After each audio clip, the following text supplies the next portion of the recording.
मुसलमान और यहूदी के बीच में ये फ़िलिस्तीन का रिश्ता क्या है, चलो देखते हैं इस वीडियो में।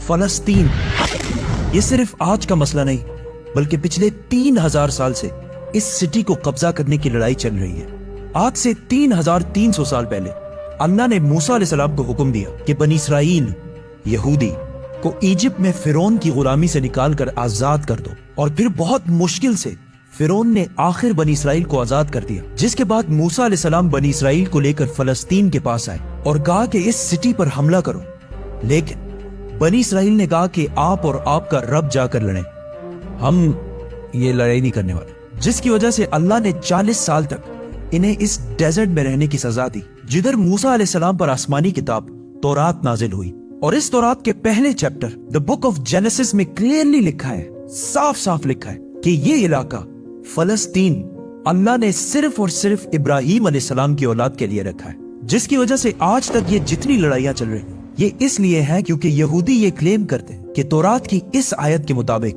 जेरूसलम और फलस्तीन पर सिर्फ और सिर्फ बनी इसराइल का हक है, क्योंकि बनी इसराइल इब्राहिम अलैहिस्सलाम की औलाद इसहाक अलैहिस्सलाम की औलाद में से है। एंड इट मेक्स सेंस, तब तो इनको मिलना चाहिए। लेकिन तौरात में लिखा है कि ये इलाका इब्राहिम अलैहिस्सलाम की औलाद के लिए, सिर्फ इसहाक अलैहिस्सलाम की औलाद के लिए नहीं। इब्राहिम अलैहिस्सलाम के एक नहीं बल्कि 2 बेटे थे, इसहाक और इस्माइल। इसहाक अलैहिस्सलाम वाज द फादर ऑफ बनी इसराइल, बट इस्माइल अलैहिस्सलाम को अरबों का फादर समझा जाता है। और ये बात सिर्फ हम नहीं, इवन यहूदी भी इस बात को मानते हैं। तो इन्हीं की किताब तौरात के मुताबिक फलस्तीन पर सिर्फ इसहाक अलैहिस्सलाम की औलाद का हक नहीं है बल्कि इस्माइल अलैहिस्सलाम की औलाद अरबों का भी हक है। मूसा अलैहिस्सलाम के साथ 40 साल डेजर्ट में रहने के बाद आखिर बनी इसराइल ने यूशा जाशुआ की लीडरशिप में फलस्तीन को फतह कर लिया। लेकिन कुछ ही अरसे बाद ये सिटी इनके हाथ से दोबारा निकल गई और फिर अगले 300 साल तक बनी इसराइल इस सिटी को दोबारा हासिल नहीं कर सके। लेकिन 300 साल बाद बनी इसराइल ने दाऊद अलैहिस्सलाम की लीडरशिप में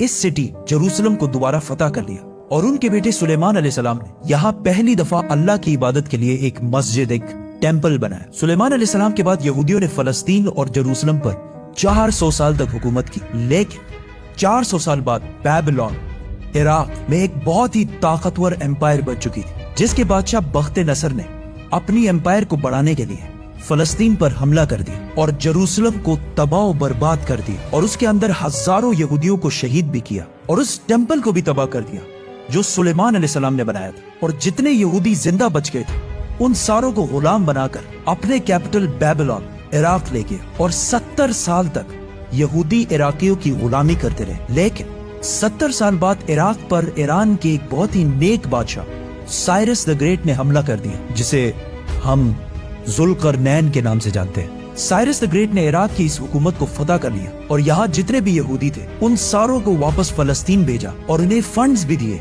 कि वापस जाकर सुलेमान अलैहिस्सलाम के टेंपल को दोबारा बना जो इससे पहले तबाह कर दिया गया था। जिसके बाद यहूदियों ने फिर फलस्तीन पर 400 साल तक हुकूमत की। लेकिन फिर इन पर एक ऐसी हुकूमत ने हमला किया जिसने सारे यहूदियों को यहाँ से 600 साल तक बाहर निकाल दिया, द ग्रेट रोमन एम्पायर। और बनी इसराइल पर इतना जुल्म किया जो इससे पहले किसी ने भी नहीं किया।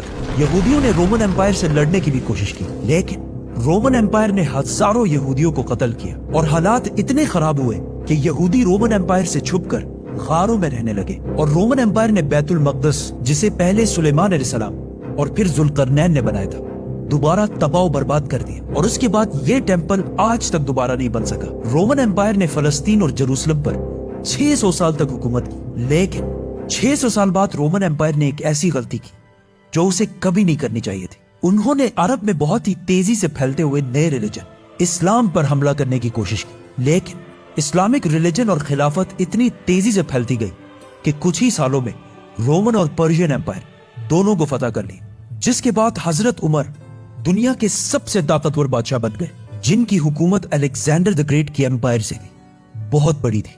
आखिर मुसलमान रोमन एम्पायर को फतह करते करते जेरूसलम के दरवाजे तक पहुंचे। रसूलुल्लाह सल्लल्लाहु अलैहि वसल्लम ने पहले ही कह दिया था कि मुसलमान एक दिन जेरूसलम जरूर फतह करेंगे। अब मुसलमानों के पास 2 ऑप्शन, या तो जेरूसलम को उसी तरह तबाह किया जाए जो इससे पहले बाकी बादशाहों ने किया था, और या इसका सीज मुहासरा कर लें।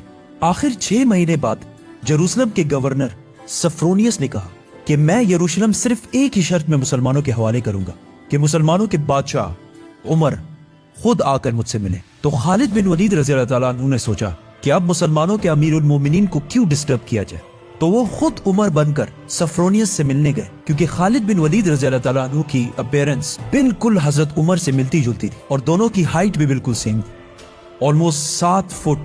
लेकिन वहाँ एक शख्स हजरत उमर से पहले ही मिल चुका था, तो उन्होंने कहा कि ये हजरत उमर नहीं हो सकते। तो मजबूरन खालिद बिन वलीद रज़ी अल्लाह ताला अन्हु को हजरत उमर, उस वक्त दुनिया के सबसे ताकतवर बादशाह, को जेरूसलम बुलाना पड़ा। सफरोनियस फुल लग्जरी गोल्ड और सिल्वर पहनकर बिल्कुल तैयार हो गया, क्योंकि इतने बड़े बादशाह उनसे मिलने आ रहे थे। लेकिन सफरोनियस और पूरा जेरूसलम ये देखकर हैरान हो गया कि बादशाह का गुलाम ऊंट पर बैठा हुआ है और बादशाह खुद बिल्कुल आम कपड़ों में पैदल चलकर आ रहा है। ये मंजर जेरूसलम वालों के लिए बहुत शॉकिंग था, क्योंकि इससे पहले जब भी किसी बादशाह ने जेरूसलम पर फतह हासिल की है, उसने इस सिटी को तबाह और बर्बाद कर दिया था और यहाँ की गलियों को खून से भर दिया था। लेकिन अब ये एक बादशाह आया है जो उन सारों से ज्यादा ताकतवर है, लेकिन बगैर किसी फौज के और बिल्कुल आम कपड़ों में। ऐसा इससे पहले कभी भी नहीं हुआ था। हजरत उमर ने सारे रिलीजन्स को आजादी दी और बगैर कोई खून बहाए सफरोनियस ने जेरूसलम को हजरत उमर के हवाले किया। लेकिन उन्होंने एक शर्त ये भी रखी कि मुसलमान यहूदियों को जेरूसलम आने की इजाजत नहीं देंगे। लेकिन हजरत उमर ने उसकी ये शर्त नहीं मानी और यहूदियों को भी बैतुल मुकद्दस आने की इजाजत दी। और इस तरह पहली दफा जेरूसलम इब्राहिम अलैहिस्सलाम के बेटे इस्माइल अलैहिस्सलाम के औलाद के पास आया। इसके बाद ऑलमोस्ट 350 साल तक मुसलमान, क्रिश्चियन और यहूदी जेरूसलम में बिल्कुल पीस और अमन के साथ रहने लगे। लेकिन फिर 350 साल बाद क्रिश्चियंस ने पूरे यूरोप से फौज जमा करके जेरूसलम पर दोबारा हमला कर दिया। उस वक्त मुसलमानों के आपस में बहुत लड़ाइयां चल रही थी, जिसका फायदा उठाकर क्रूसेडर्स ने आसानी से जेरूसलम को फतह कर लिया। और जेरूसलम फतह करने के बाद मुसलमानों और यहूदियों पर अनबिलीवेबल जुल्म किया और हजारों मुसलमानों और यहूदियों को शहीद कर दिया और मस्जिदों और सिनेगॉग्स को भी तबाह कर दिया। और हिस्ट्री में लिखा है कि क्रूसेडर्स ने जेरूसलम की गलियों को मुसलमानों के खून से भर दिया था और इवन मस्जिद अक्सा को भी मस्जिद से एक महल, पैलेस में बदल दिया था। यहूदियों के औरतों और बच्चों ने अपनी जान बचाकर अपने आप को सिनेगॉग्स में बंद कर लिया। लेकिन क्रूसेडर्स ने इन सारे बिल्डिंग्स को आग लगा दी और इनके बच्चों और औरतों को जिंदा जला दिया। और ये सब सिर्फ हम नहीं कहते, बल्कि ये ऑथेंटिक हिस्ट्री का हिस्सा है, जिसे यूरोपियंस भी मानते हैं। इसके बाद इन क्रूसेडर्स ने जेरूसलम पर ऑलमोस्ट 90 ईयर्स तक हुकूमत की। लेकिन फिर 90 ईयर्स बाद मुसलमानों के एक बहुत बड़े बादशाह सुल्तान सलाहुद्दीन अयूबी ने पूरी मुस्लिम दुनिया से फौज जमा करके जेरूसलम को दोबारा क्रिश्चियन से छीनकर फतह कर लिया। और उस वक्त सारे क्रिश्चियंस का यह ख्याल था कि अब सलाहुद्दीन हमसे उसी तरह बदला लेगा जिस तरह हमने लाखों मुसलमानों को शहीद किया था। लेकिन सलाहुद्दीन अयूबी ने बिल्कुल हजरत उमर की तरह सारे क्रिश्चियंस को माफ कर दिया। इवन क्रिश्चियंस भी इस बात पर हैरान हुए और सलाहुद्दीन से पूछा कि जब हमने फतह किया तो हमने हर मुसलमान को कत्ल किया था। लेकिन सलाहुद्दीन अयूबी ने उन्हें कहा, I am not those men. I am Salahuddin. Salahuddin.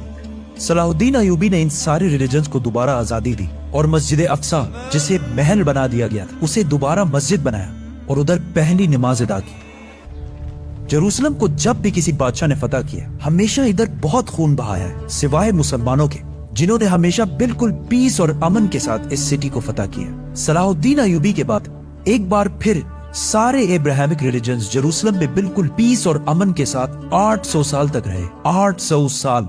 लेकिन 800 साल बाद और आज से 100 साल पहले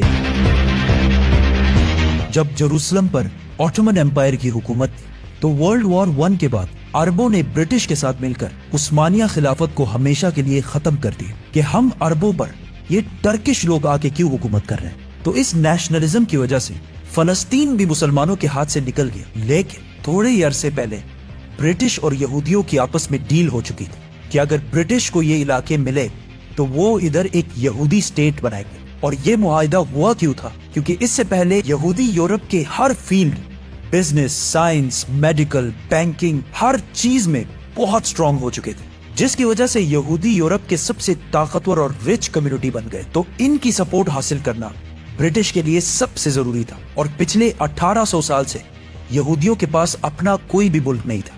तो उनमें से कुछ यहूदियों ने ज़ायनिज्म की सोच शुरू की کہ ہمارا یہودیوں کا بھی ایک اپنا ملک ہونا چاہیے، اور اس کے لیے انہوں نے اسی فلسطین کے علاقے کو چنا، اور یہ ملک حاصل کرنے کے لیے انہوں نے ہر طرف سے کوشش شروع کی۔